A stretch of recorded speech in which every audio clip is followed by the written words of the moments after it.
Your first paycheck just hit your account, and something interesting is happening in your brain right now. Dopamine, the same chemical that fires when you eat sugar, scroll social media, or win a bet. Your brain doesn't distinguish between earning money and finding money on the street. It just registers reward, and rewards demand to be spent. This moment determines the next 40 years of your financial life, not your salary, not your job title, this moment. The size of the paycheck doesn't matter. Someone earning $2,000 feels the exact same neurological rush as someone earning $20,000. The trap is identical. The brain says, "You worked hard, you earned this, you deserve something." And technically that's true. But deserving something and affording something are completely different conversations. Your brain is running ancient software. It evolved for scarcity. Find food, eat food immediately, because tomorrow is uncertain. It never updated for direct deposits and compound interest. So when that notification pops up, understand what's actually happening. Your brain is preparing to make a decision based on caveman logic in a modern financial system. The dopamine hit isn't the problem. Acting on it is. Chapter 1. The I deserve this trap. I deserve this. 3 words that have probably destroyed more financial futures than any market crash. We've all said it. We've all felt it. And the uncomfortable part, we weren't wrong. You did work hard. The problem isn't the feeling. It's what happens next. The I deserve this thought doesn't arrive alone. It brings friends. Just this once. I'll save next month. It's only $50. This is present bias. Your brain weighs today's pleasure 10 times heavier than tomorrow's security. A $40 purchase today feels worth more than $400 in retirement. Mathematically insane, emotionally accurate. We're walking around with a present tense brain trying to make future tense decisions. The pattern: paycheck arrives. Justification kicks in. Purchase happens. Guilt follows. Then, next month will be different. Spoiler: next month is never different. The solution isn't to stop deserving things. It's to redefine what you deserve. What if you deserve financial peace more than another purchase? That reframe makes all the difference. Chapter 2. The lifestyle upgrade illusion. The first upgrade always seems reasonable. That's what makes it so dangerous. Slightly better apartment, a nicer phone, better clothes for work. Each decision feels justified on its own. You're earning money now. You should live like it, right? This is lifestyle inflation, and it operates like a ratchet. It only moves one direction. You get your first paycheck, and your expenses are still at student level. There's a gap, breathing room. And your brain immediately identifies that gap as a problem to solve rather than an opportunity to capture. So you upgrade, not dramatically, just slightly, and the gap closes. Next raise, same thing. The gap appears, gets filled, disappears. Repeat for 40 years. People earning 6 figures often feel as financially stressed as people earning half that. Not because they're bad with money, but because they expanded their lifestyle at the same rate they expanded their income. Small, comfortable changes don't trigger alarm bells. You don't notice you're trapped until you try to move. Your first paycheck is the moment when that ratchet is still loose. The gap still exists. The question is, will you fill it with things or with freedom? Chapter 3. The invisible bleeding. Nobody goes broke buying a house. They go broke buying coffee and subscriptions and small conveniences that feel like nothing. Death by 1,000 cuts. But the twist is, you don't feel the cuts happening. Each one is too small to register. Let's do some uncomfortable math. $5 coffee, 5 days a week, $1,300 a year. Over a 40-year career with investment returns, that's potentially over $200,000 for coffee. Now add the streaming services, the gym membership you used twice, the premium app subscriptions you forgot existed, the delivery fees because cooking felt hard. The average person has no idea what they actually spend monthly on small purchases. Not because they're careless, but because the system is designed for invisibility. Digital payments are dangerous for new earners. Swiping doesn't feel like spending. People spend roughly 30% more when using cards versus cash.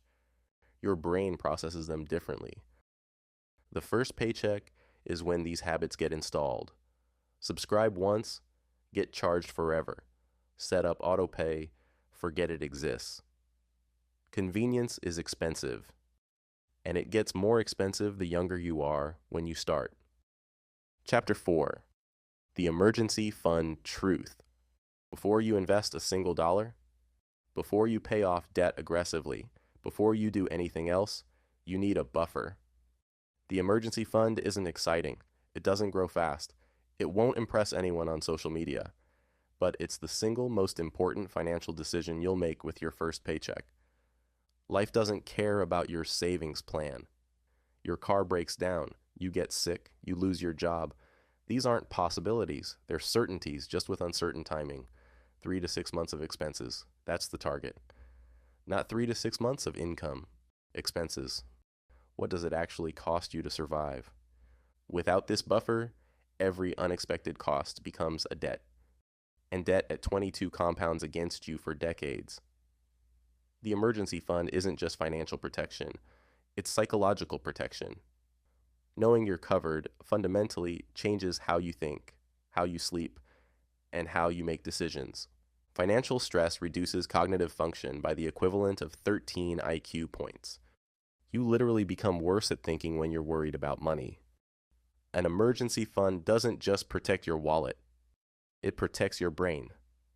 Start with 1 month, automate it, forget it exists. This is your foundation. Chapter 5. The Compound Interest Betrayal. Every year you wait to start investing costs you approximately 10% of your final retirement wealth. Let that land for a second. Not 10% of this year. 10% of the total. Forever. This is what people mean when they say time in the market beats timing the market. It's not motivational fluff, it's math. If you start investing $200 a month at 22 versus 32, by retirement, you'll have roughly $400,000 more. Same monthly contribution, same market returns. Just a 10-year head start. That's not a difference. That's a completely different life. The cruel twist of compound interest is that it's invisible in the early years. Your balance barely moves at first. It feels pointless. This is where most people quit. They don't see results, so they stop, right before the curve starts bending. The first 10 years build the snowball. The next 30 years roll it downhill. If you skip the building phase, there's nothing to roll. Your first paycheck is a vote for which version of your future self wins. And every month you delay, that vote counts against you, with interest. Appreciate you sticking around. If you liked what you heard, smash that like button, hit subscribe, and drop a comment. I'd love to hear your take. And if you know someone who'd enjoy this, share it with them. Chapter 6. The Social Pressure Game. Your friends aren't trying to sabotage you, but they might be anyway. The first paycheck rarely stays secret. People find out you're earning now. And suddenly, expectations shift. The group dinner gets more expensive. The trips get proposed. The celebrations multiply. Saying no feels socially dangerous. Because it is socially dangerous. You're signaling that you're different, that you're not participating. Every financial peer group has an unspoken spending floor, the minimum amount needed to participate comfortably. And that floor rises with income. Not because people are greedy, but because that's how groups work. Social comparison is the engine of lifestyle inflation. You don't compare yourself to a spreadsheet. You compare yourself to your friends, to their apartments, their clothes, their vacations. And social media makes this exponentially worse.